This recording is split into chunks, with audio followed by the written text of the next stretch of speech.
तो विषय काय आहे ना, पुण्यामध्ये भरपूर सारे स्टुडंट येले, काही एमपीएससीचा अभ्यास करण्यासाठी, पंच स्पर्धा परीक्षेचा अभ्यास करण्यासाठी येले, काही आयटीचे क्लासेस करण्यासाठी येले, काही बाकी शिकण्यासाठी येले. त्याच्यासाठी आजचा व्हिडिओ स्पेशल असणार आहे की भाई आपली आवड फॉलो केली पाहिजे. आता सध्या कलाकार गट्ट्यावर बसले, इथं लोक आवड फॉलो करण्यासाठी येतात. आणि त्या रिलेटेड तुम्हाला 2-3 गोष्टी आठवल्या तर तुम्हाला सांगणं इम्पॉर्टंट वाटतंय.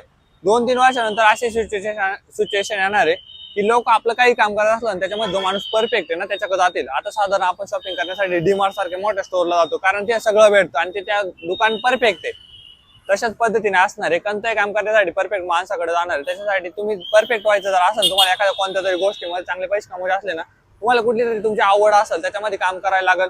आणि माणूस परफेक्ट कधी होऊ शकतो, एखाद्या आवडीच्या क्षेत्रामध्ये काम करतोय, त्याच्यात एक्स्ट्राचं नॉलेज घेतोय आणि त्याच्यामध्ये काम करत आपल्याला आनंद येतो, अशा क्षेत्रामध्ये माणूस नक्कीच परफेक्ट होऊ शकतो. आता काही मुलं क्लासेस करण्यासाठी आले आयटीचे, त्यांना आवडच नाही त्या फील्डमध्ये, त्याच्यामुळे त्यांनी स्वतःमध्ये स्किल डेव्हलप नाही केले.